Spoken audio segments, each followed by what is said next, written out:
10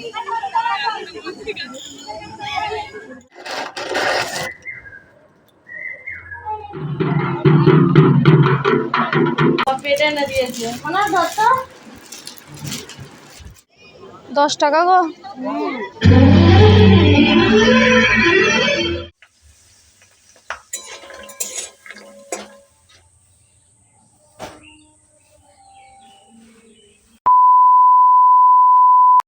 কদিন ধরে এত বৃষ্টি হচ্ছে যে কি বলবো, এত রান্নার প্রবলেম হচ্ছে। হ্যাঁ, যাদের বাড়িতে গ্যাস আছে, গ্যাসেই সচলাচল করে থাকে তাদের কোনো অসুবিধা নেই, কিন্তু আমাদের বাড়িতেও গ্যাস আছে, কিন্তু তাতেও তো উনানের উপর নির্ভরশীল, কারণ আমাদের এই গ্রাম সাইডে উনানের জ্বালানি প্রচুর পাওয়া যায়, গ্যাসটা সাশ্রয় হয় বেশি, সেই জন্য গ্যাসে বেশিরভাগ করতে চাই না, বেশিরভাগ উনুনে করারই চেষ্টা করি। কথা আছে, যেটা কথাই আছে যে মানুষের তা তো সয় না আর বা তো সয় না, সেই হয়েছে আমাদের। শীতকালে শীত পছন্দ নয়, গ্রীষ্মকালে গরম পছন্দ নয়, আবার বর্ষাকালে বৃষ্টিও পছন্দ নয়, তাহলে পছন্দটা কি? মানুষ অতিরিক্ত কিছু সহ্য করতে পারে না। যাই হোক, অনেক ভাট বকা হয়ে গেছে আর অনেক জ্ঞান শোনানো হয়ে গেছে। কারো যদি জ্ঞান বলে মনে হয় তাহলে প্লিজ আমাকে ক্ষমা করে দিও। এমনি আমি তোমাদের সাথে জাস্ট বললাম কথাগুলো, যেটা লোকাল কথা সেটাই বললাম আর কি। চলো একটু ইন্ট্রোটা দিয়ে দিই। কেমন আছো সবাই? আশা করছি সবাই ভালো আছো, আর তোমাদের আশীর্বাদে ভালোবাসাতে আমিও সব সময় সব দিনের মতো ভালো আছি, আর ভালো আছি বলেই তোমাদের কাছে ভিডিও নিয়ে আসতে পারছি। আর আমি অর্পিতা, আমার সংসারে যে ঘটনাগুলো ঘটে যায় বা সারাদিন আমি যেগুলো করে থাকি সেগুলি আমি তোমাদের সাথে শেয়ার করার চেষ্টা করি। আজকে হচ্ছে রথযাত্রার প্রীতি ও শুভেচ্ছা জানিয়ে ব্লগটা কিন্তু আমি শুরু করলাম। তো চলো বলি প্রথমেই যে দেখতে পেলে আমি ভাত বসিয়ে দিয়েছিলাম, আর ভাত বসানো নিয়ে যখন শুরু করেছি তার পরেরগুলো দেখতে পেলে যে মুড়ি খাবার করে নিলাম, মুড়িও খেয়ে নিয়ে। আর আজকে কি রান্না হবে সেটাও বলে দিচ্ছি। আজকে রান্নার কিছু ঠিক ছিল না, প্রথমে ভেবেছিলাম আলু পোস্ত ডাল করব, কিন্তু না, সময়ের সাথে সাথে রান্না আরও বৃদ্ধি পেতে লাগলো। তারপরে দেখলাম সজনে শাক এনে দিল মা, সজনে শাক বুনিয়েও দিল, না বুনিয়ে দেয়নি, বুনিয়েছি আমি, মা বেছে দিয়েছিল। তো সজনে শাক বেছে বুনিয়ে ধুয়ে আমি সব সজনে শাক ভাজা পুরো কমপ্লিট হয়ে গেল। এরপরে আমি চাপাবো মাছ ভাজা, আর মাছটা বাবা পাঠিয়ে দিয়েছে, মানে আমার শ্বশুর বাবার কথা বলছি। আমার শ্বশুর বাবা তো বাড়িতে খাই না, খাই খাদেতে, মানে এখানে বালি খাদান আছে, ওই বালি খাদানই কাজ করে আর বালি খাদানই রান্না করেন, আর ওখানে মনে হয় মাছ গিয়েছিল, সেই মাছ পাঠিয়ে দিয়েছে, কিনে পাঠিয়েছে। বালি খাদান থেকে যে মাছ কিনেছে সেই মাছ ভেবো না যে ওগুলি পাঠিয়ে দিয়েছে।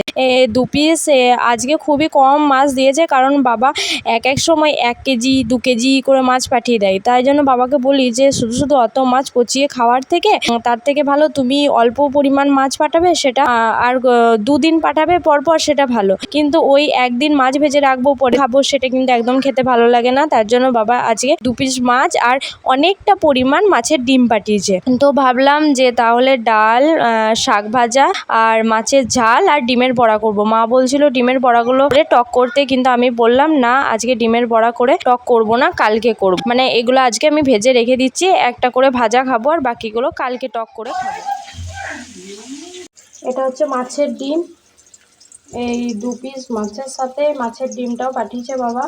তো যাই হোক, মাছের ঝালটা করা হয়ে গেল, আর বিড়ি কলাইয়ের ডালে সমস্ত কিছু দিয়ে দিয়েছি, হলুদ নুন রেডি করাই আছে, শুধু ছুঁকে নেব। তারপরে এসে দেখলাম মনা এখানে জানলার কাছে খেলা করছে। মনাকে তাড়াতাড়ি স্নান করিয়ে দিয়ে ভাত খাইয়ে দেবো, কারণ ও সকালবেলায় সেন্টার যায়, সেই হরলিক্স খেয়ে আর সেন্টারে কতটা খিচুড়ি খাচ্ছে, কিভাবে খাচ্ছে আমি তো সেগুলো দেখে আসি না। আমার মনে হয় যেন ওর পেটটা ভরে নাই, যেদিনে খুবই ভরে না সেদিনে মুড়ি খাইয়ে দিই, আর যদি না হয় তাড়াতাড়ি যদি সকাল করে রান্না হয়ে যায় তখন আমি ওকে ভাত খাইয়ে দিই। তো সেই মতে আজকেও দেখলাম ওর পেটটা সেরকম মানে খুব একটা ভরেনি, ভরেছে খুব একটা ভরেনি, তো তার জন্য তাড়াতাড়ি করে করিয়ে দেখলাম যখন রান্নাটা হয়ে গেছে তাড়াতাড়ি করে ডালটা ছোকে নিয়ে ওকে স্নান করিয়ে দিয়ে ভাতটা খাওয়াতে বসিয়ে দিলাম। আর ওর পাপা একবার বলেছে যে আজকে রথযাত্রা নতুন জামা পরতে হয়, তো সেই হয়েছে মেয়ের ঝোঁক, ও নতুন জামা পরবে বলে ঝোঁক ধরেছিল। আমি ওর পাপাকে বললাম যে তুমি বললে কেন যে নতুন জামা পরবে? ও আমরা বলে দিয়েছে, আর মুখ থেকে না খসতে বাপরে বাপ, জানো তো ছেলে মেয়েরা কেমন, ওই নতুন জামা পরবো এই বাহানা ধরে বসেছিল। তারপরে আবার একটা আলমারি থেকে নতুন জামা বার করে ওকে পরিয়ে দিলাম। আর এই জামা ছিল আমাদের ওখানকার সিনা, মানে মনা, যার কাছে বেশিরভাগ ছোটোবেলাতে থাকতো, সেই এই জামাটা দিয়েছিল। অনেক দিন পরানো হয়নি, তখন 1 বছর বয়স ছিল, তখন জামাটা কিনে দিয়েছিল। এই প্রথম পরালাম, আর জামাটা দেখতে বেশ সুন্দর লাগছে। এটা হাটে কিনে দিয়েছিল, আমাদের ওখানে প্রথম হাট বসেছিল তখন কিনে দিয়েছিল। তারপর মনে নিজে নিজেই জানলাগুলো লাগালো, আর চাদরটা আনতে ভুলে গিয়েছিল, যেটা নিয়েও আসলে ঘুমায়। ছুটে চাদরটা আনতে চলে গেল। আর আমি বললাম যে কি হয়েছে রে, তখন বললো যে আমার চাদরটা, আসলে ও তখন হরলিক্স খেতে বাইরে চাদরটা নিয়ে গিয়েছিল, আর চাদরটা আমি একবার তারে মিলেও দিয়েছিলাম, আর মা ওটা চাদরটাকে তুলে দিয়েছিল আর ওই বাইরেই রেখে দিয়েছিল। সেই কথাটাই মনে পড়েছে, ও চাদরটা তো আমার আনা হয়নি, তার জন্য তাড়াতাড়ি করে চাদরটা আনতে চলে গেল। আর এই কিছুক্ষণ আগে উঠতাম না, মনা কি করে জানো তো, মনা প্রথমে ঘুমিয়ে যায়, আর আমার খেতে শুতে একটু দেরি হয়ে যায়। এই যে মনা দেখা দেখা দেখা পিয়ারটা কেউ খেতে পাবে না। মনে একটা পেয়ারা আনতে গিয়েছিল। তো যাই হোক, এরপর চলো বিকালের কাজগুলো একটু সেরে নিই। আর আজকে আমরা রথ দেখতে যাবো। বল বল, রথ দেখতে যায়।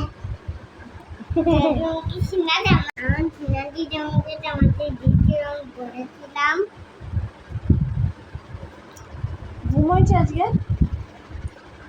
আজকে ঘুমটা হয়েছে, মায়ের ঘুমটা জাগিয়ে ওর ঘুমটা হয়েছে। যাই হোক, চলো কাজগুলো তাড়াতাড়ি বাগিয়ে নিই, দিয়ে রথ দেখতে যাবো সন্ধ্যের সময় করে, আর সাথে তোমাদেরকেও নিয়ে যাবো। এখন শুয়ে শুয়ে ল্যাদ খেলে হবে না, এই একটু আগে বাপি ফোন করেছিল, তো বাপির সাথে একজনা আসবে, একটা দাদা হয় আমাদের গ্রাম থেকে, একটা দাদা আর বাপি আজকে আমাদের এখানে রথ দেখতে আসবে। তাই ঝটপট করে বিছানাটা আমি বাগিয়ে নিলাম। আর 100% যদি কাজ থাকে, তার মধ্যে 50% কাজ এই বিছানার মধ্যেই থাকে। বিছানাটা যদি সুন্দরভাবে সাজানো গোছানো থাকে, আর বিছানা যদি ওলট পালট থাকে, তাহলে ঘরটা দেখতে একদম ভালো লাগে না। আর বিছানা যদি সাজানো গোছানো থাকে, তাহলে রুমটা এমনিতেই ভালো লাগে।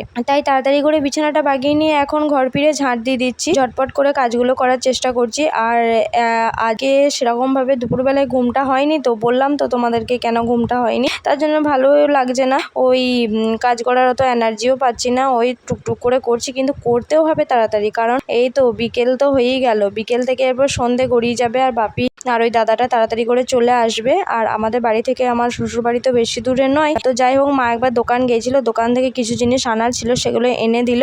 আর এখন আমি পাঁপড় ভেজে রেখে দিচ্ছি। আর আজকে হচ্ছে বৃহস্পতিবার পড়েছে, বৃহস্পতিবারে যে মুড়ি খাবার অন্য কিছু করব কিংবা চাউমিন বানিয়ে দেবো, সেগুলোও হবে না, তার জন্য একটু পাঁপড় ভাজবো আর একটু সিঙ্গারা, বাপি বললো যে আমি সিঙ্গারা জিলিপি নিয়ে যাব, তো সেই সিঙ্গারা জিলিপি আর চানাচুর আর 4 রকমের মিষ্টি আনা আছে, চা দেবো, চায়ের সাথে এই পাঁপড়গুলো দেবো, যদি মুড়ি খাই মুড়িয়ে দেবো, আর দেখবো খাই আগে সেইভাবে ব্যবস্থা করব। পাঁপড় ভাজতে ভাজতে সন্ধেও হয়ে গেল। আর বাপি একটু আগে ফোন করেছিল, দিয়ে বলল যে ওরা নাকি রথতলায় চলে এসেছে, তাহলে তাড়াতাড়ি করে আমি পাঁপড়গুলো ভেজে নিই, তারপরে আমাকে আবার রেডি হতে হবে। বাপিরা আজকে থাকবে না, চলে যাবে, তবুও আবার বলবো যে থাকার জন্য, কিন্তু থাকবে না। বাপি প্রথম থেকেই বললো যে না রে থাকবো না, বললাম যে ভাত টাত খেয়ে বাড়ি চলে যাবে দাদাটাকে নিয়ে। বাপি বললো না, ওই দাদাটার কাজ আছে, আর আমি থাকবো না, থাকলে হবে না।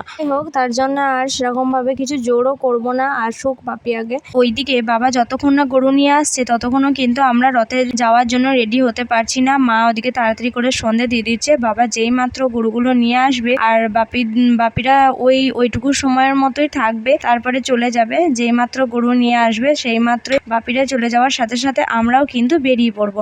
এখন বাপিদের আসার অপেক্ষা করছি। আর আমি ওদিকে পাঁপড় ভাজতে ভাজতে দেখি হঠাৎ করে আমার চোখের ভেতরে একটা পিঁপড়ে ঢুকে যায়, আর পিঁপড়েটাই চোখের এইখানটা করে কোনটায় কামড়ে দেয়। প্রথমে আমি বুঝতে পারিনি, মানে কুট করে লেগেছে তো কামড়ে দিয়েছে, দিয়ে জ্বলছে, প্রথমে বুঝতে পারিনি। তারপরে দেখছি আস্তে আস্তে কেমন ফুলে গেছে, ওটা কোনো পিঁপড়েই হবে। আর দেখো বাপি এখানে সিঙ্গারা এনেছে, আর মরার জন্য এই পুতুলটাকে এনেছে। বাপিটা একবারে রথতলা থেকে ঘুরেই এসেছে, মানে একবারে রথ দেখে এদিক থেকে একবারে বাড়ি চলে যাবে। তারপর আমি প্রথমে মিষ্টি জল দিয়েছিলাম, মিষ্টি জল খাওয়ার পর বললাম মুড়ি খাওয়ার জন্য, কিন্তু মুড়ি খেলো না। তারপর এখন একটু চা করে দিয়েছি, চা সিঙ্গারা আর পাঁপড় ভাজা। যেই পাঁপড়গুলো ভেজে রাখলাম সেগুলি এখন দিয়ে দিচ্ছি। খাবো না সেই থেকেই করে যাচ্ছে, অনেক জোর জবস্তি করার পর একটু চা খাচ্ছে। তা হবে না বলো, বেটি হয়ে তো আমারও মন চাই যে আমার বাবাকে ভালো মন্দ রান্না করে খাওয়াই, যেহেতু যেহেতু আমার বাবা ওখানে একা থাকে, নিজের হাতে রেঁধে খায়, আমারও মনে হয় আমার বাবা 2-4 দিন আমার কাছে থাকুক, থেকে আমার কাছে খাওয়া দাওয়া করুক, ভালো ভালো রান্না করে আমার বাবাকে খাওয়ায়। কারণ আমার বাবার কাছে আমি আর ভাই ছাড়া তো আর কেউ নেই, সেই জন্য সবসময় মনে হয়। তারপরে চা সিঙ্গাড়া দিয়ে এসে আমি এখানে কিছুক্ষণ বসেছিলাম, এসে তক্তার উপরে বাইরে তক্তাটার উপর পা দোলাচ্ছিলাম। এটা এনে দিয়েছে মনাকে, এটা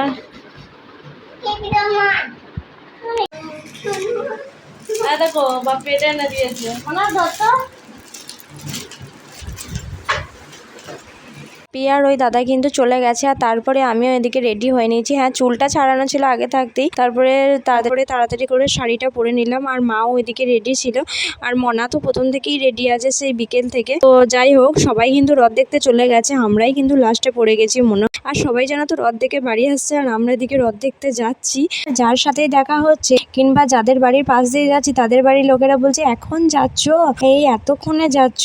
আচ্ছা বাবা, বাড়িতে কাজ থাকলে এখন যাব না, সকাল করে চলে যাওয়া কি সম্ভব? যখন যেটা সম্ভব তখন সেটা হয়।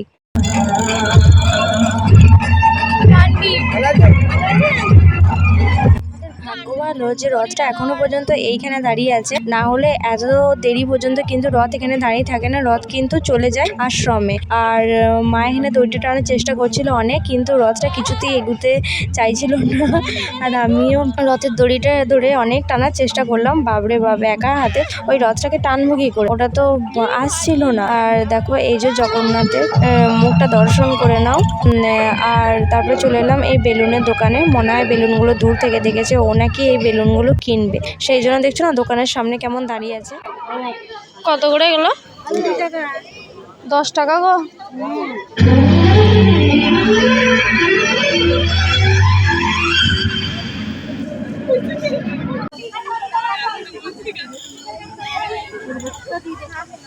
বেলুনগুলো প্রথমে বলছিল 20 টাকা করে, আর তারপরে বললাম ঠিক আছে 20 টাকা করে বেলুনগুলোর দাম হয় নাকি, 10 টাকা করে অন্তত না। আচ্ছা 10 টাকা না হয় 15 টাকা নাও। দিয়ে 100 টাকার খুচরো হলো না, দিয়ে এখানে লোকটা আমরা বলতে থাকলো যে 100 টাকা আমার কাছে খুচরো নেই, তাহলে যদি খুচরো দিতে পারো তাহলে আমি 15 টাকা নেবো। আর বেলুনের দোকানে যখন আমরা ছিলাম তখন হঠাৎ করে এমন বৃষ্টি নামিয়ে দিল যে সামনে একটা দোকান ছিল সেখানেই ঢুকে পড়েছিলাম। আর তারপরে আর একটু সরে এসে শুধু মনার ছাতাটাই নিয়ে যাওয়া হয়েছিল, তো আর একটু সরে এসে একটা বাড়িতে কিছুক্ষণ দাঁড়িয়েছিলাম, তারপরে একটু ঘুগনি একটু ফুচকা খেলাম, না চলে এলাম বাড়িতে এসে এই যে এখনো চেঞ্জ করি আর মনার সাথে একটু মজা করছি, তারপরে এসে খেয়ে নিলাম মাংসের ঝোল ভাত। চলো আজকের মতো ভিডিওটা এই পর্যন্তই, আবারও দেখা হবে নেক্সট ভিডিওতে। সবাই ভালো থেকো, সুস্থ থেকো, সাবধানে থেকো। আর ভিডিওটা, হ্যাঁ বন্ধুরা, আমার ভিডিও যদি তোমাদের ভালো লেগে থাকে তাহলে প্লিজ সাবস্ক্রাইব করে দিয়ে যেও নতুন নতুন ভিডিও দেখার জন্য, আর লাইক শেয়ার কমেন্ট করতে কিন্তু ভুলো না।